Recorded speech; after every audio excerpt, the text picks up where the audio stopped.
지난주에 우리 믿음의 여러 가지를 살펴봤죠. 성경에 나오는 믿음이 여러 가지가 있습니다. 이거는 뭐 외울 필요는 있는 건 아니고요. 한번 잠깐 생각해 보면 성경에는 어떤 믿음은 적은 믿음이라고 했고, 어떤 믿음은 큰 믿음이라고 했습니다.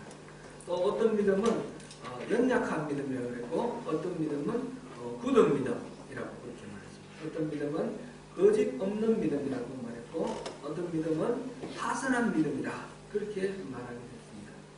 또 죽은 믿음도 있고, 또 사람을 살리는 산 믿음도 있고요. 또 주님 보시기에 신령한 믿음이 있는가 하면 어린아이와 같은 미숙한 믿음도 있습니다.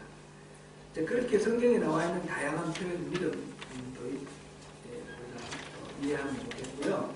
그리고 일반적으로 우리가 신앙이라 그럴 때에 신앙을 부르는 믿음이 또 여러 가지가 있습니다. 광신이 있고 맹신이 있고 많은 믿음이 있습니다.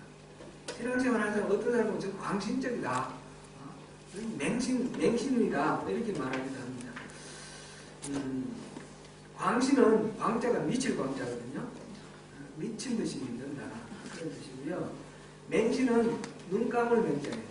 그러니까 눈 감고 무작정 믿는다 그런 뜻입니다. 맹신도 안 좋고 광신도 안 좋죠. 우리 참된 신앙, 바른 신앙이 우리가 추구하는 바입니다. 맹신은 눈 감고 믿는다니까 분별 없이 탁 퍼놓고 내가 이거 옳다 생각하면 그대로 믿는 겁니다. 이 자기 확신의 발전이다 이렇게 볼 수 있겠고요. 이 맹신은 굉장히 위험합니다. 특별히 이제 어떤 영적 리더가 있는데 리더를 지나치게 신뢰를 해서 그 사람이 하는 말을 무조건 따르는 그런 경우들이 있어요. 그런 경우를 맹신한다 그렇게 부릅니다. 제가 지난번에도 말씀드렸는데 제가 전해드리는 이 말씀이 맞는가 그러한가 항상 여러분들이 스스로 검증해야 됩니다. 송 목사가 선포하는 이 말씀 정말 과연 하나님 말씀 맞는가 그 마음으로 그 하나님 말씀 듣는다는 마음은 듣지만 그런가 하는 이런 검증은 항상 필요합니다. 베레아 사람을 그렇게 신사적이다 이렇게 말하는데 신사적이다 이 말은 그만큼 훌륭하다라는 뜻입니다. 그러니까 인용하는 성경 말씀을 말한다고 해서 무조건 다른 거 아닙니다. 성경 말씀 그러다 붙여가지고 자기 하고 싶은 얘기 하는 경우는 얼마든지 많이 있습니다. 그러니까 이 이야기가 이 성경 말씀이 과연 타당한 그런 말씀인가 항상 이렇게 맹신하지 마시고 잘 분별 있게 들으시길 바랍니다.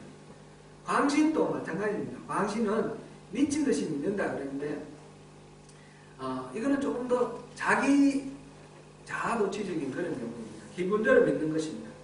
맹신이나 광신이나 다 분별 없이 믿는 것은 마찬가지입니다. 또 이 맹신도 그렇고 광신도 그렇고 자기중심적입니다. 전적으로 저 다른 사람을 믿는 것 같지만 실제로는 그게 아니라 자기가 가지고 있는 믿음의 원칙 그것을 붙들고 맹목적으로 그걸 따르는 것을 맹신, 광신 이런 식으로 이야기를 합니다. 차이가 있다면 광신과 맹신 차이가 있다면 맹신은 지나치게 이성적이고 광신은 지나치게 감성적입니다. 둘 다 바른 것은 아닙니다. 오쇼 라저니쉬라는 사람이 그 우화에 이런 이야기가 있습니다. 그릇된 신앙의 위험을 일깨우는 그런 이야기입니다. 한 양치기가 있었습니다. 이 양치기는 마술사이기도 합니다. 양을 여러 마리를 기르는데 지독한 욕심쟁이라서 누구도 그 양을 타치하는 것을 원하지 않습니다. 자기 혼자 그 양을 잡아먹는 그 맛에 양을 칩니다. 양들은 이 양치기가 아주 욕심쟁이고 자기들을 잡아먹는다는 것을 눈치채고는 이 양치기가 부를 때 가까이 가지 않습니다. 도망다닙니다. 근처에 오기만 해도 도망을 갑니다. 이 양치기 주인이 이 양들이 자기의 그 나쁜 마음을 알고 있다는 것을 눈치채고는 방법을 달리해야 되겠다 해서 이 양들에게 최면을 겁니다. 양들에게 너는 양이 아니야. 너는 호랑이야. 양 한 마리 한 마리 불러다가 최면을 합니다. 너는 호랑이야. 주머니 따서 어떤 경우는 너는 사람이야. 너는 절대로 양이 아니야. 너는 말이야. 너는 소야. 전부 양들을 하나하나 다 최면을 걸었습니다. 최면을 걸어놓고 나는 양만 먹는다는 거예요. 나는 양만 잡아먹는다. 그래서 양을 잡아먹습니다.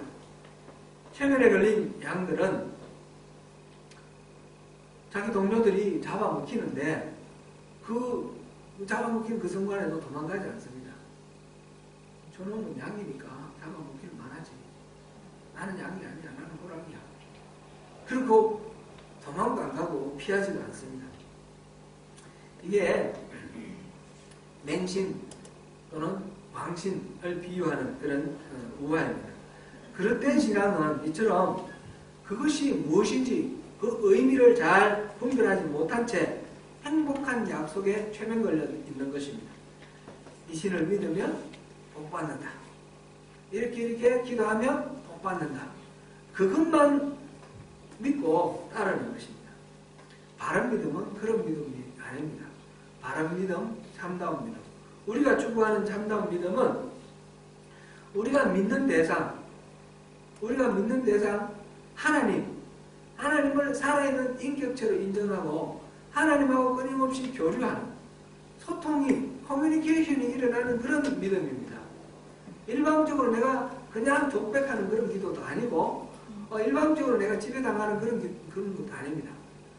소통하면서 하나님께 내 소원도 아뢰고 하나님 뜻도 듣고 이러면서 함께 친밀한 교제를 이뤄나가는 그것이 바른 신앙입니다. 이와 동시에 그러니까 우리의 신앙하는 신앙의 대상을 잘 암과 동시에 자기 자신을 잘 아는 신앙이 바른 신앙입니다. 내가 누구인가? 내가 어떤 존재인가?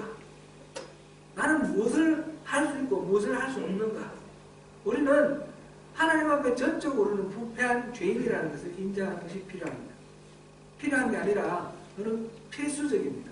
반드시 내가 누구인가? 나는 죄인이라는 걸 인정하고 하나님 앞에 나가야지 하나님을 만날 수 있습니다.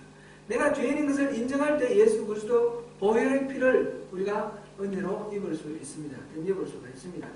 그렇게 할 때에 자기 자신을 냉정히 바라보고 자기 자신의 한계와 죄성을 들여다보고 이 십자가 은혜를 의지하고 나갈 때에 하나님 앞에서 참된 용서를 우리가 얻을 수 있으며 하나님과 친밀한 관계가 가능해집니다. 이것이 바른 믿음입니다. 우리는 깨어 있어서 이 참다운 믿음, 바른 믿음으로 우리가 믿음이 굳건히 서서 흔들리지 않는 상황과 형편과 또는 세상의 어떤 평가나 이런 데 흔들리지 않는 그런 믿음으로 주님 앞에 서 있어야 되겠습니다. 지난주에 우리가 믿음의 법칙에 대해서 살펴봤습니다. 한번 다시 기억하면 좋겠습니다. 우리 큰 소리로 같이 한번 읽어보겠습니다. 시작. 하나님을 아는 만큼 하나님을 믿을 수 있다. 하나님을 믿는 만큼 하나님의 영광을 볼 수 있다. 제가 계속해서 지금까지 이제 여러분들께 전해드리는 말씀이 이겁니다. 우리가 하나님과의 이 바른 관계를 맺는 것이 참된 신앙이다. 친밀한 사람의 관계를 맺는 것. 그래서 하나님, 살아계신 하나님을 인격적으로 믿는 것이 참된 신앙이다 하는 것을 계속 말씀드립니다. 그리고 하나님의 뜻을 우리가 이 친밀해지면 알게 되니까 알게 되는 상황 속에서 하나님 기뻐하시는 걸 하고 하나님이 좋아하시는 그것을 우리가 그 자리에 가 있는 것. 이것이 바른 신앙이다. 그래서 하나님과의 친밀한 사랑의 교제와 그와 동시에 하나님을 아는, 그래서 그 하나님의 그 길에 우리가 전 존재로 동참하는 것. 이것이 우리 신앙입니다. 하나님을 알아야지 우리 동참할 수가 있고, 하나님 알아야지 믿을 수가 있습니다. 그래서 우리가 주님의 은혜를 계속 구하며 나가야 되겠습니다. 참된 믿음의 성격은 인격체이신 하나님을 신뢰하는 것이고, 그 하나님께 우리 인생을 다 거는 것이 믿음이라는 것입니다. 하나님만 신뢰하고 우리 인생 전부를 거는 것이 신앙이다. 이렇게 말씀을 드렸습니다. 이제 서두에 맹신과 광신을 제가 말씀드리는 이유는 이런 식으로 우리가 하나님에 대해서 얘기를 할 때 혹 잘못하면 맹신에 빠지거나 혹은 광신으로 이해를 하기 쉽습니다. 하나님과의 관계가 없는데 계속해서 관계를 얘기를 하니까 이게 광신 아니냐 이런 식으로 이해할 수가 있고요. 자기 자신의 어떤 도취 속에 맹신에 빠질 수도 있습니다. 그러니까 중요한 것은 하나님과 나와의 관계가 구체적으로 일어나야 됩니다. 발생이 일어나야 됩니다. 그래서 우리가 기도를 할 때에 하나님께 은혜를 구하고 주님 성령이 충만하게 임하셔서 하나님이 어떤 분이신지 알 수 있도록 도와주세요.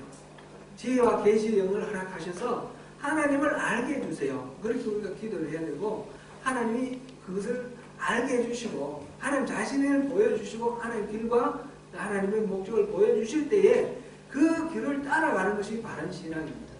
그렇지 않으면 우리가 기도하는 것은 언제나 자기 중심적으로 기복주의적으로 기도할 수밖에 없습니다.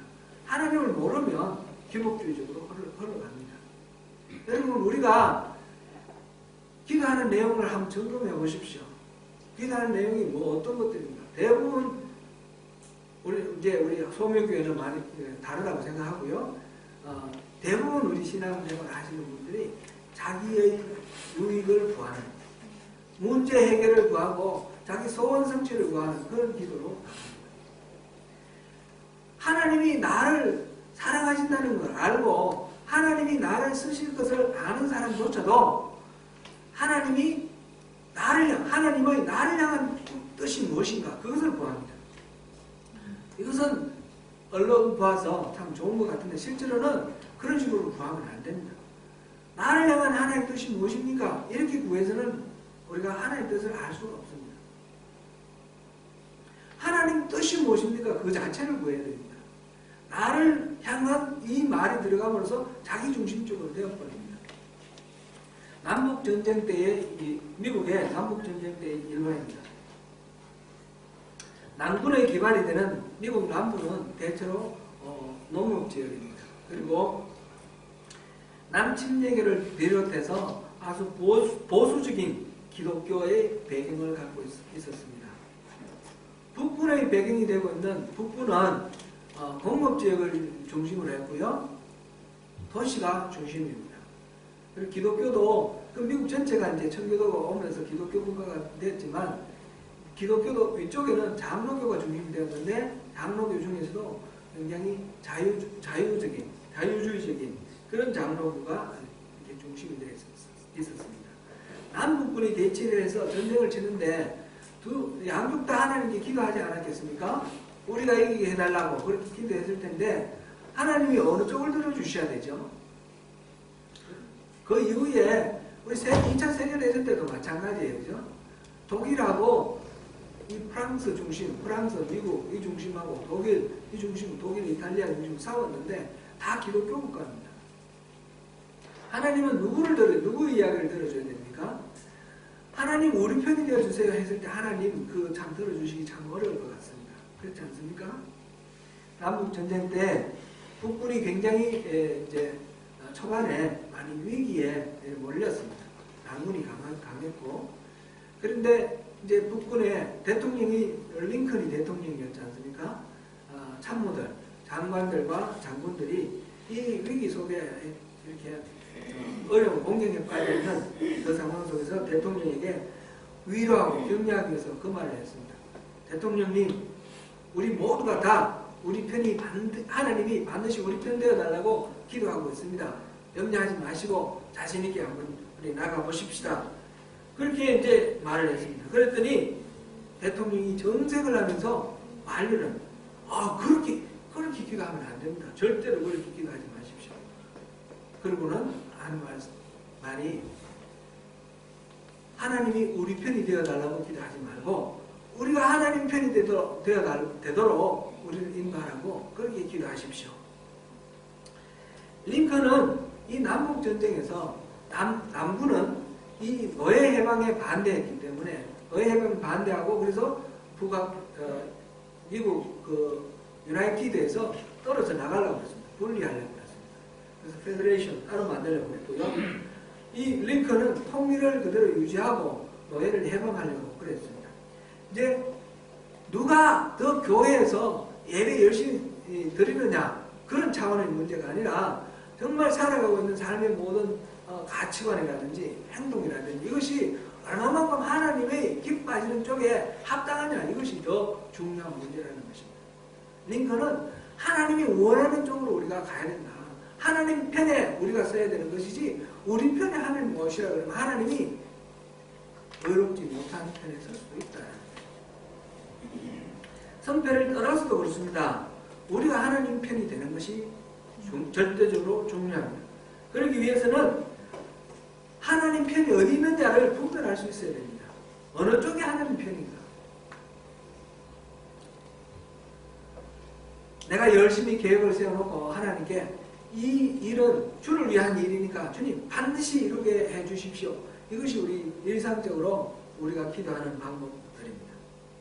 그렇게 하면 하나님이 곤란하실 겁니다. 네가 다 정해놓고 내보고 그러면 난 뭐냐?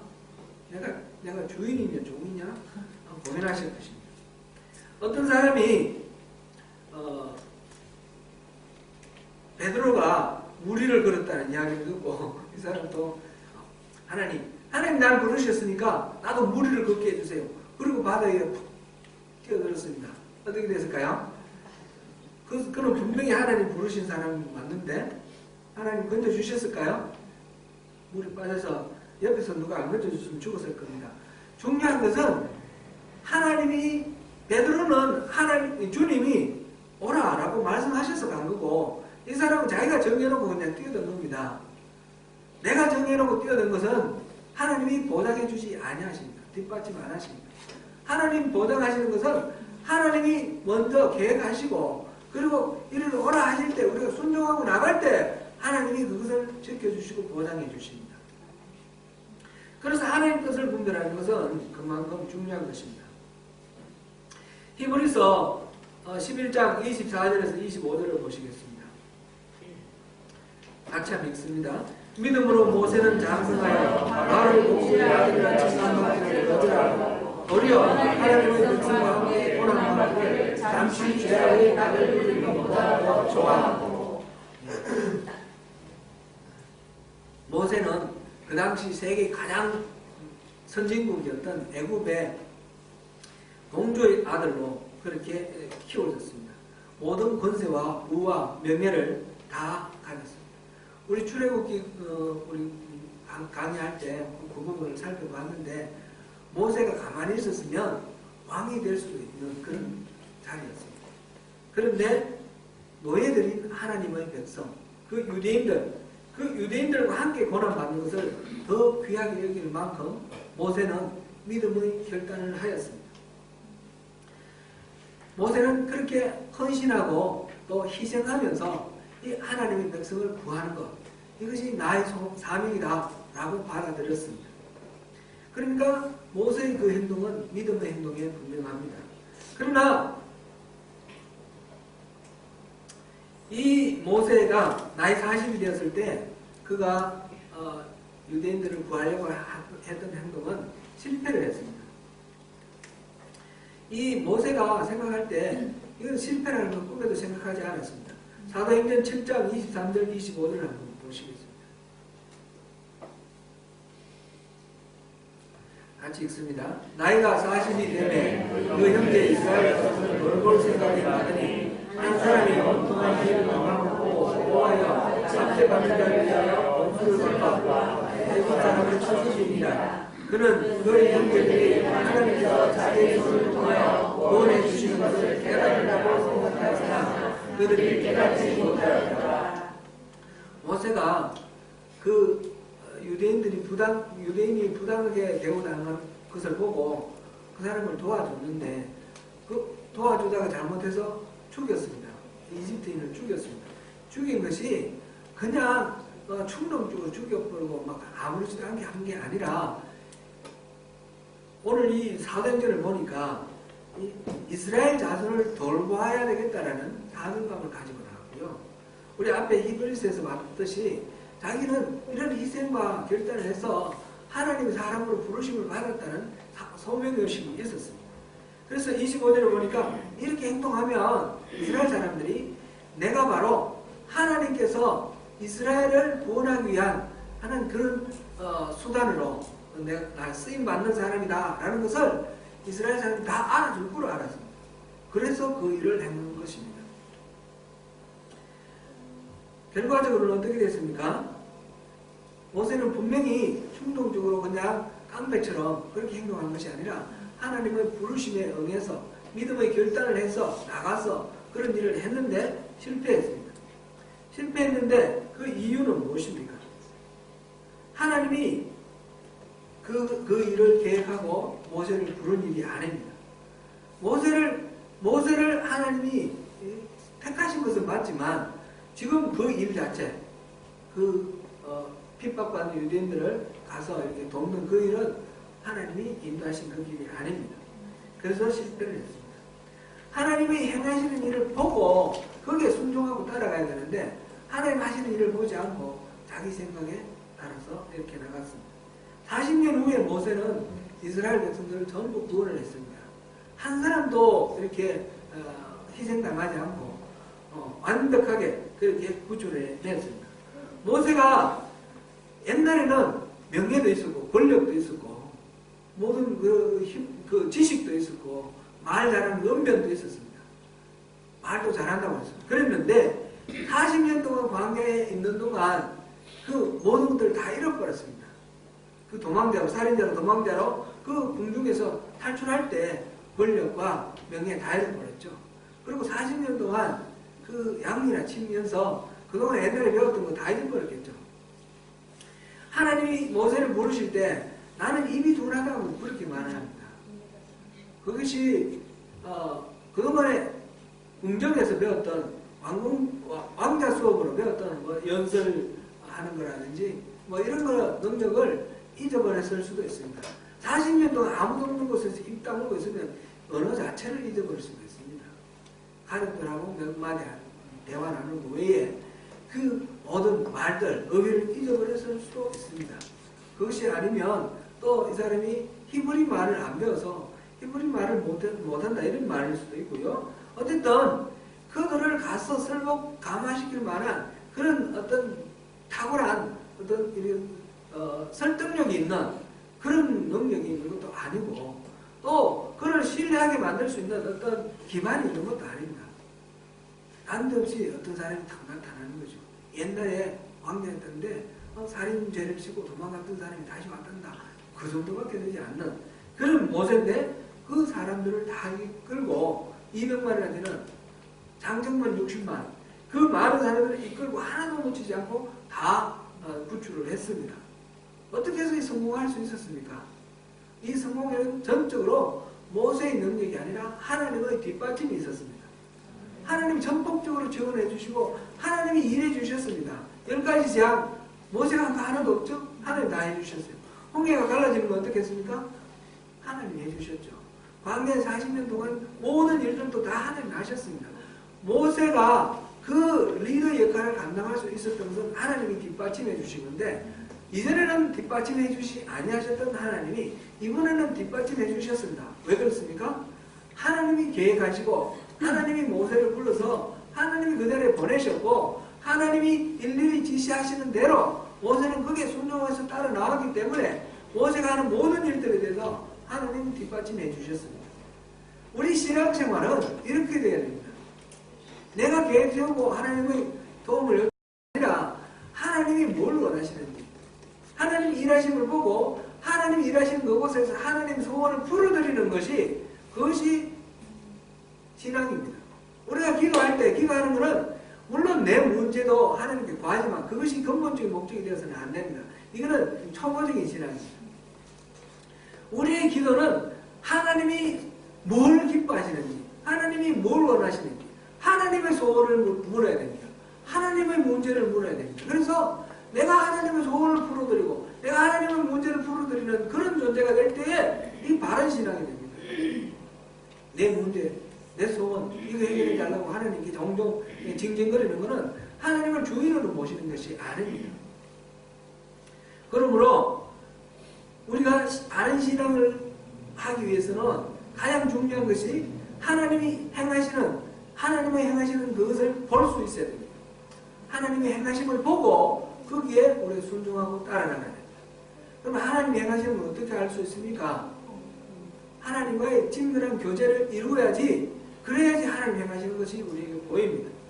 하나님과의 친밀한 교제, 열쇠, 이것이 우리 신앙의 열쇠입니다. 출애굽기 14장 10절에서 14절까지 우리 보시겠습니다. 이번에는 교독하겠습니다. 바로가 가까이 올 때에 이스라엘 자손이 눈을 들어본 적 애굽 사람들이 자기들 뒤에 이른지라 이스라엘 자손이 심히 두려워하여 여호와께 부르짖고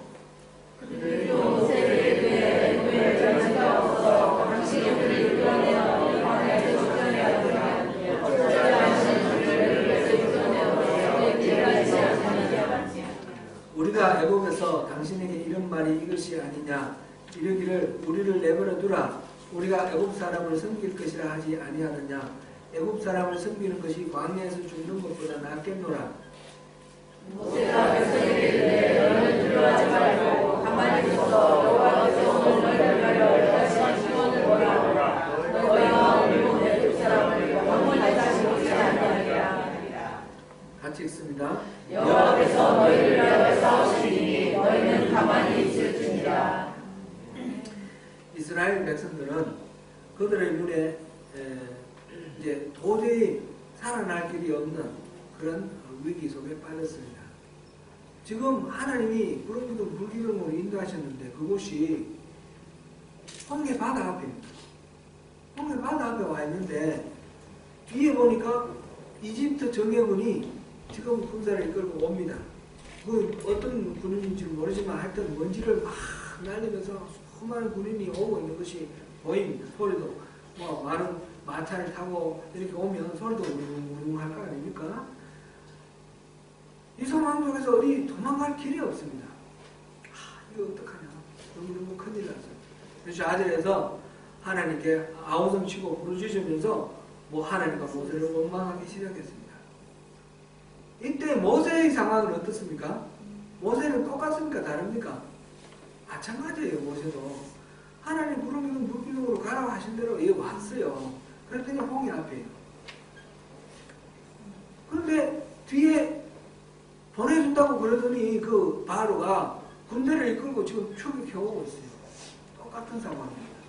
어디 탈출할 도망갈 구멍도 없고 이 많은 사람들 되고 바다를 건너려니까 배가 필요한데 배도 없고 어디 따로 도망갈 데도 없습니다.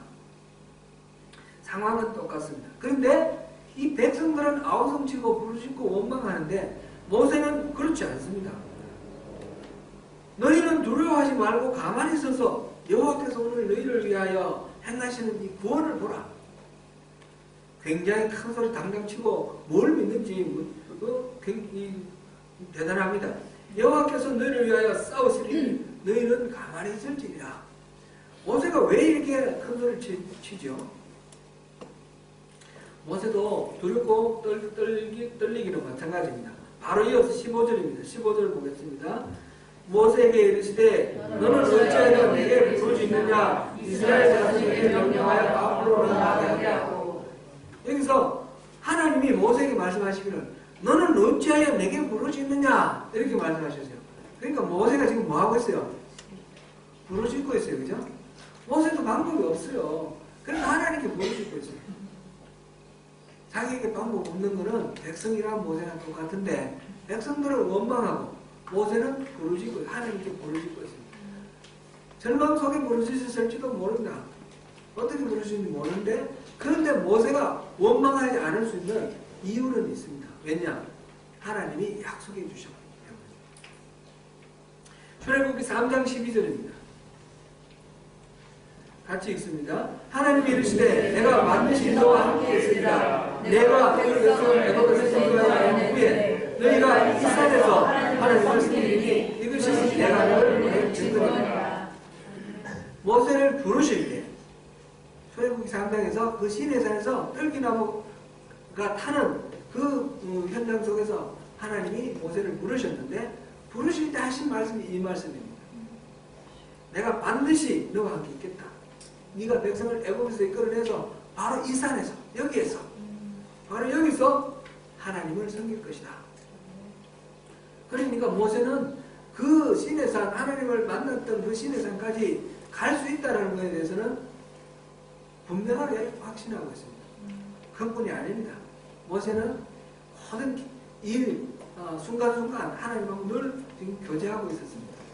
보내서 하나님이 보내셔서 알아서 그 매뉴얼 들고 간 것이 아니고 그 바로 앞에 가서 하나님 말씀하신 대로 선포하니까 바로가 무슨 말하니까 다시 돌아서 하나님 바로가 제가 재료드려요. 이렇게 일러 바치고 하나님 그럼 이렇게 해. 그러니까 이렇게 가서 이렇게 하고 계속 모세는 이렇게 하고 있지 않습니까? 중간에서 바로와 하나님 사이에서 그러면서 하나님하고 끊임없이 교제하고 있는 상황입니다.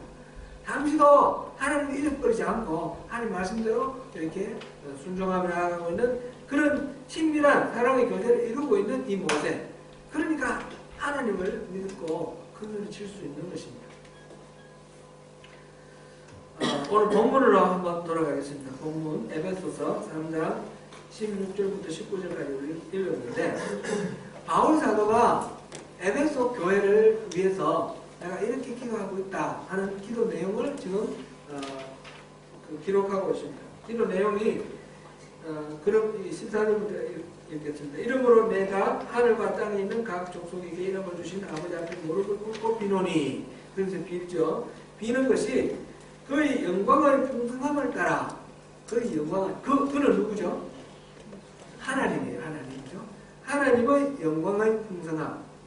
하나님의 영광의 풍성함. 이거는 NIV 성경에는 His glorious riches 이렇게 했습니다. 영광이 풍성함 이런 것보다는 영광스러운 풍성함이 강조되어 있는 원어의 의미는 하나님의 풍성함입니다. 풍성함을 얘기를 하고 있습니다. 그 하나님이 말할 수 없는 그 눈부신 그 부요함, 어디에도 모자람이 없이 모든 것들이 다 이렇게 필요한 것을 얼마든지 공급해 줄 수 있는 그런 풍성함, 그것을 이야기를 하고 있습니다. 아무리 길을 올려도 마르지 않는 그 생명의 생수입니다. 태평양 물같이 아무리 퍼도 이게 뭐 줄어드는 표가 안 날 정도로 그렇게 풍성한 그것이 바로 하나님의 풍성함입니다. 하나님의 이 영광스러운 풍성함, 그것을 기대어서 그것에 의지해서 기도한다라는 뜻입니다. 하나님의 풍성함. 그 다음에 뭘 기도하느냐면 그의 성령으로 말미암아 너희 속사람을 능력으로 강건하게 하시오며 그의 성령은 하나님의 성령이죠. 그러니까 성령을 하나님의 영으로 이렇게 다시 구체화시켜서 부른 말이죠. 성령으로 말미암아 우리의 속사람이 능력으로 강건하게 되기를 원한다는 거죠. 우리 속사람이 뭐예요? 속사람은 우리 육신이 아니라 우리 내면 안에 있는 참된 존재, 영적 존재, 우리 죄의 본성으로 오염된 그런 타락한 존재가 아니라 거듭나서 새롭게 옛날에 그 원래 우리를 회복한 참된 자, 진짜 자, 이거를 말하는 것입니다. 이 우리 속 사람이 강건하게 되기를 원한다는 것입니다. 강건하게. 이 속 사람이 지금 계속 자라서 든든하게 자라서 어떤 상황이나 환경이나 요동하지 않는 굳센 믿음으로 주님을 신뢰하며 나가는 그런 존재가 되기를 하나님 앞에 기도하고 있습니다. 바울이. 그 일은 우리 속 사람이 강건하게 하는 것은 성령님이 그렇게 해주시니까 하나님께 그렇게 구하고 있습니다. 세 번째로 구하는 것은 믿음으로 말미암아 그리스도께서 너희 마음에 계시게 하시고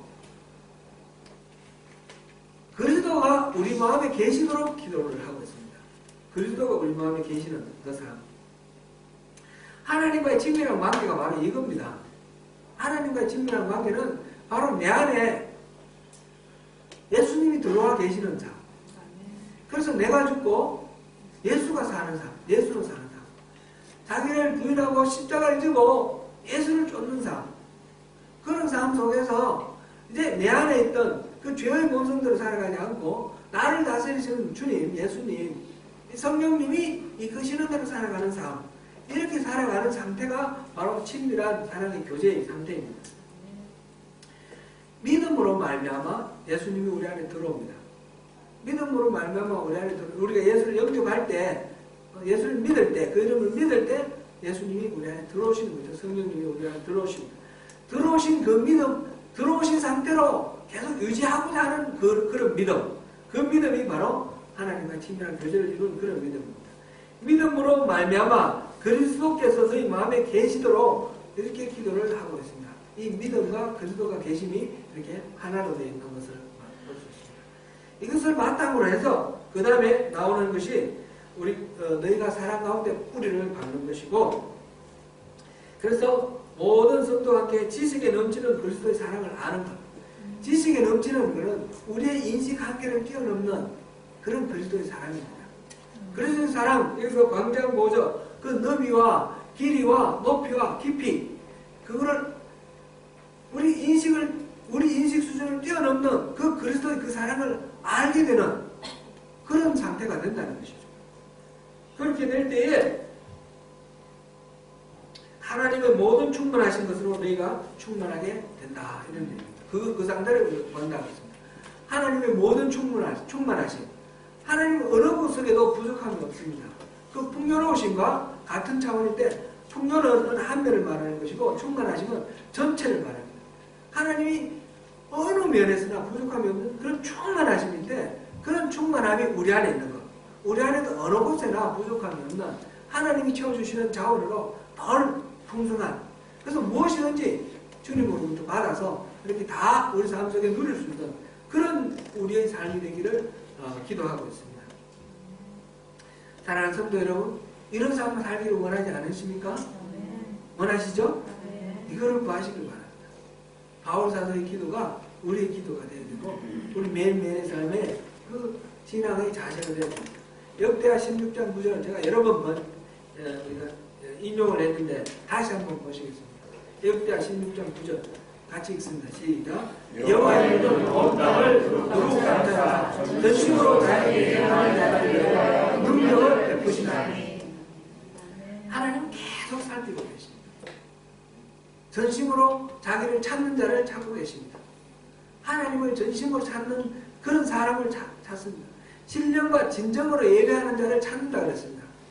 같은 말씀입니다. 그렇게 찾고 있습니다. 사랑하는 성도 여러분,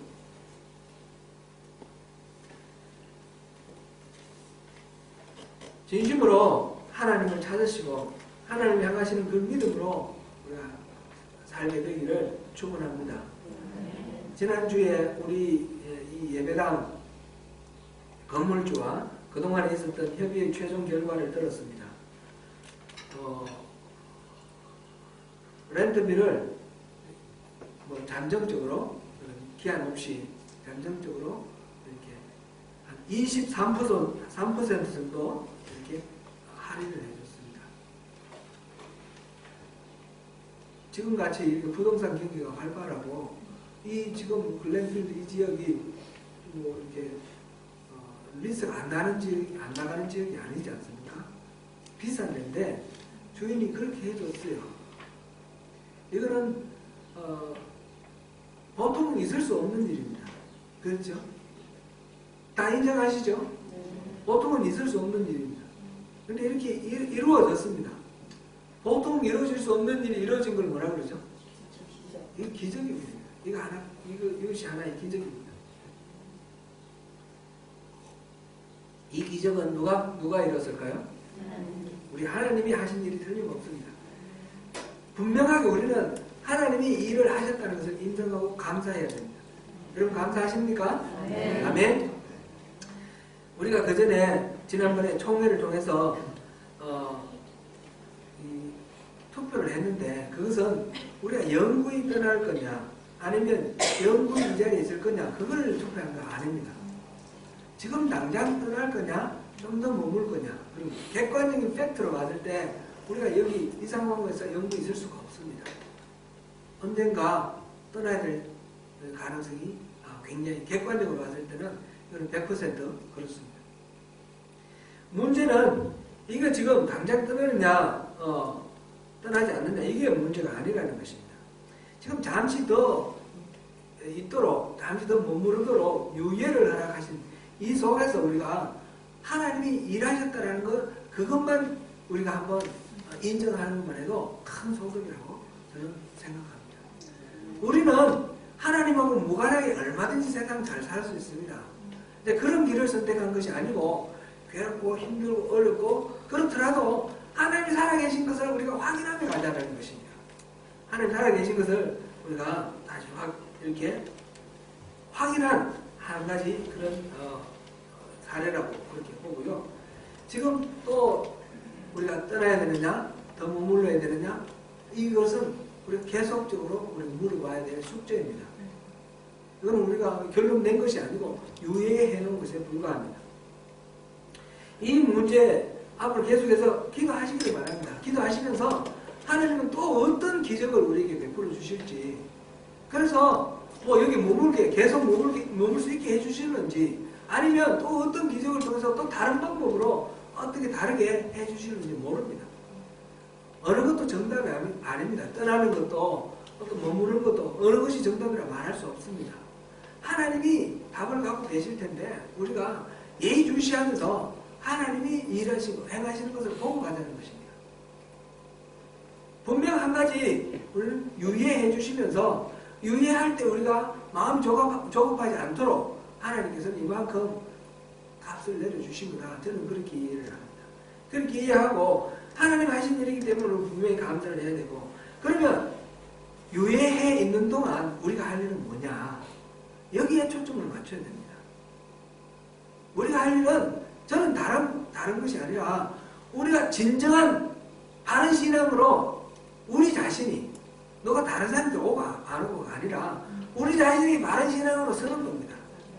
우리가 바로 서 있어야지 교회가 숫자가 늘어나도 감당을 할 수가 있고, 우리가 바로 서 있어야지 그나마 이것도 유지할 수가 있습니다.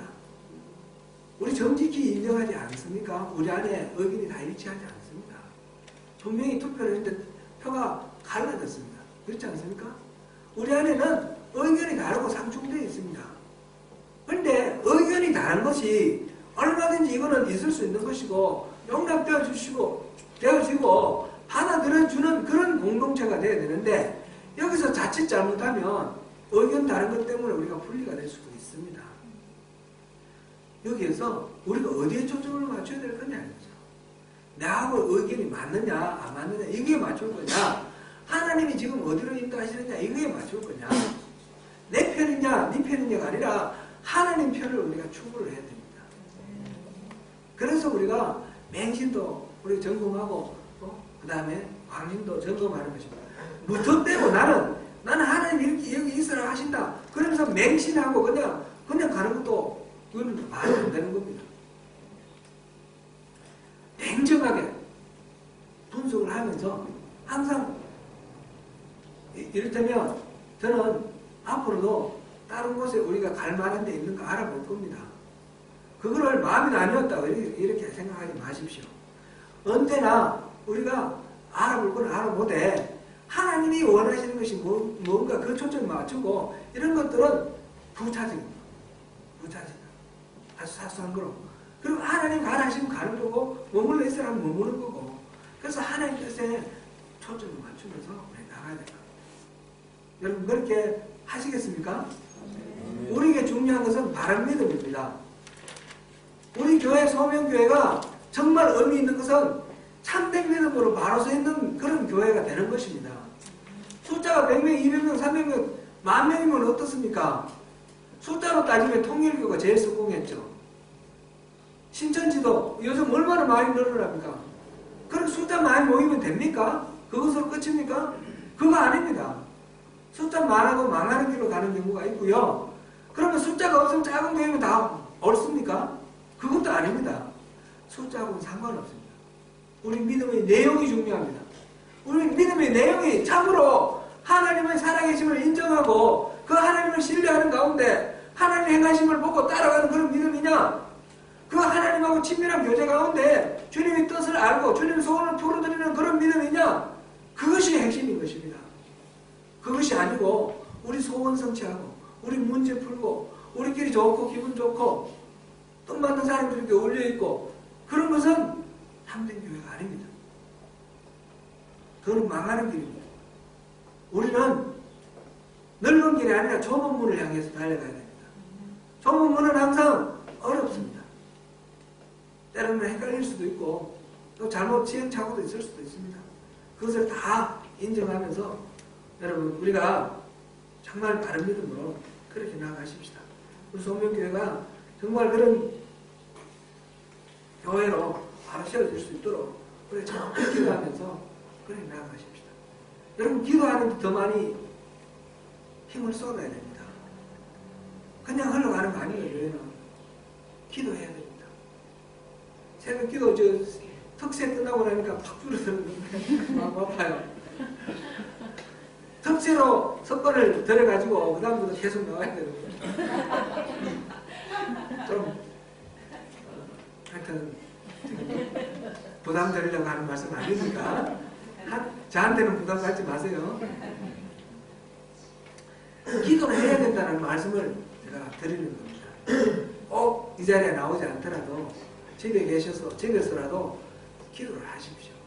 그런데 집에서 하다 보면 자꾸 이게 나태해지니까 모여서 하자. 그리고 합심해서 기도할 때 하나님이 더 기뻐하시니까 모여서 기도하자 그런 말씀을 드리는 거고 올 수 없는 그런 형편이 있을 수 있습니다.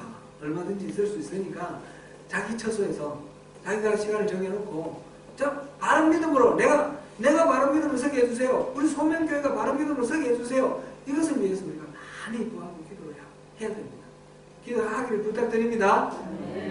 기도하시고 그래서 이 믿음의 의항상 우리 인생은 믿음에 의해서 흘러가는 그런 삶이 되어야 됩니다. 믿음으로 살아가는 삶. 오늘 두 가지를 보았습니다. 두 가지. 하나는 하나님이 앞서 행하시는 것을 보고 하나님을 따라가는 것. 하나님 앞서 행하시는 것을 보는 것이 중요합니다. 또 하나는 하나님과의 친밀함을 이루는 것. 그래야지 하나님이 계속해서 보여주십니다. 우리에게 계시해 주시고 계십니다. 하나님하고 친밀한 관계를 이루어야지 이 계시가 다 보입니다. 하나님 행하시는 게 보이고 다 보입니다. 그렇지 않으면 하나님하고 친하지 않으면 하나님 아무리 말씀하셔도 보이지 않습니다. 들리지 않습니다.